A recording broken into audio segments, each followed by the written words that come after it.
मैं बहुत परेशान हूँ। मैं इस समय आपको बता नहीं सकती मेरे दिमाग में क्या-क्या चल रहा है। आप पूछेंगे ऐसा क्या हुआ? अरे! क्या नहीं हुआ मेरे साथ?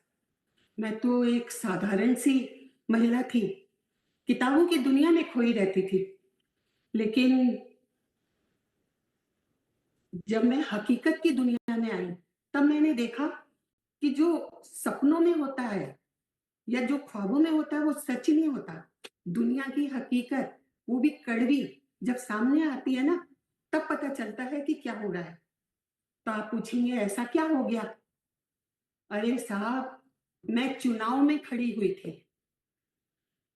मेरे सामने 3-4 घटनाएँ ऐसी घटी जिसने मुझे आम लड़की से चुनाव की ओर जो मोड़ दिया। आप कहेंगे क्या घटनाएँ हुई? तो मैं आपको बताती हूँ। एक बार मैं हॉस्पिटल गई थी, तो वहाँ मैंने देखा कि हॉस्पिटल के अंदर एक महिला छोटे से बच्चे को गोद में लिए, जो बेसुध था, बुखार में तड़प रहा था और वो चिल्ला रही थी। सिस्टर सामने बैठी हुई थी और वो बार-बार गुहार लगा रही थी। अरे सिस्टर जी, बहुत देर हो गई, मेरा बच्चा बीमार है, मर जाएगा। लेकिन सिस्टर के कानों में जूं नहीं रेंग रही थी, वो अपना काम करे चली जा रही थी।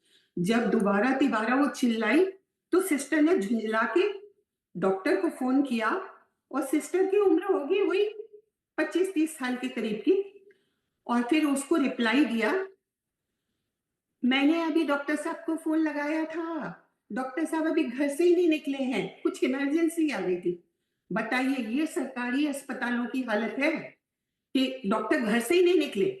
ओथ लेते हैं कि हम सेवा करेंगे। ये सेवा भावना है कि जो उनका फिक्स टाइम है सरकारी हॉस्पिटल का, उसमें वो नदारद है। कहाँ? साहब घर की सेवा कर रहे हैं। ये देखिए। और इतना नहीं, एक घटना और भी हुई मेरे जीवन में।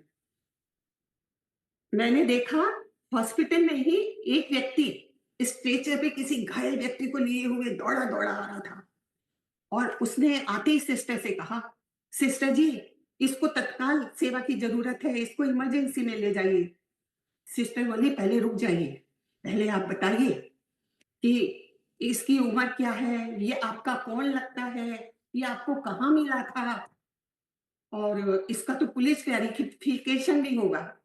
अब ये बताइए, ये कैसा सिस्टम है जो बीमार को बचाने की बजाय इन चीजों को फॉलो करने में लगा है? ये है डॉक्टरी इलाज? ऐसे तो मरीज मर ही जाएगा।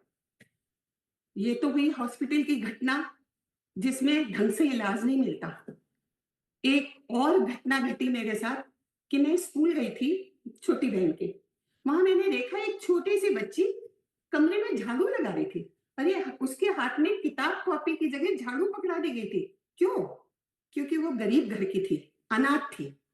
अरे साहब, ऐसा थोड़ी होता है कि शिक्षा केवल मध्यम वर्गीय लोगों को या उच्च शिक्षा वालों को ही मिलेगी।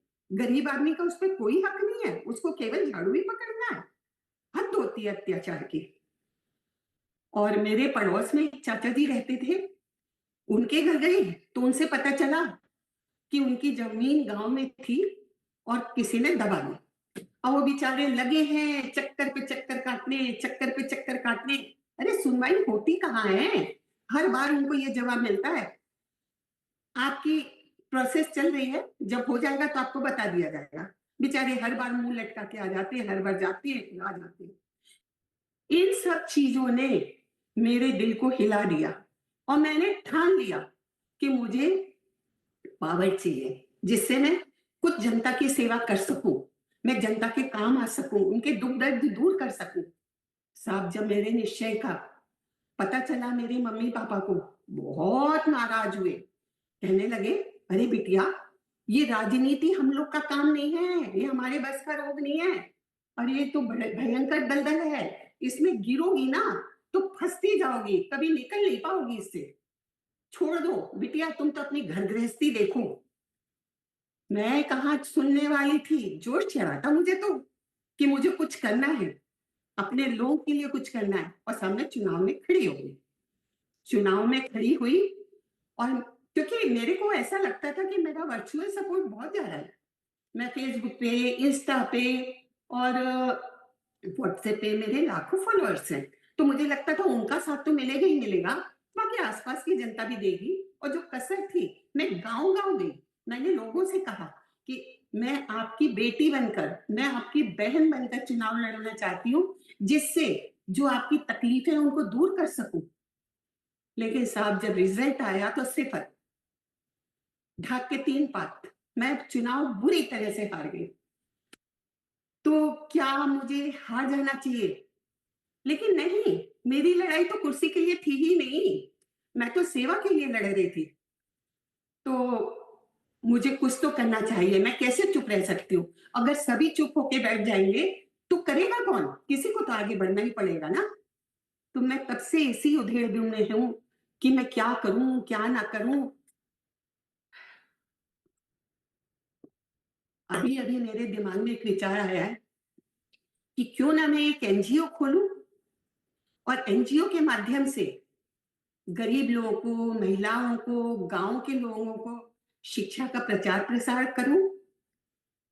मैं एक वर्कशॉप भी चला सकती हूँ, जिसमें जो महिलाएँ घर में बैठी रहती हैं, कुछ करती नहीं हैं, टाइम पास नहीं होता उनको छोटे-छोटे उद्योगों की ओर मोड़ सकूँ।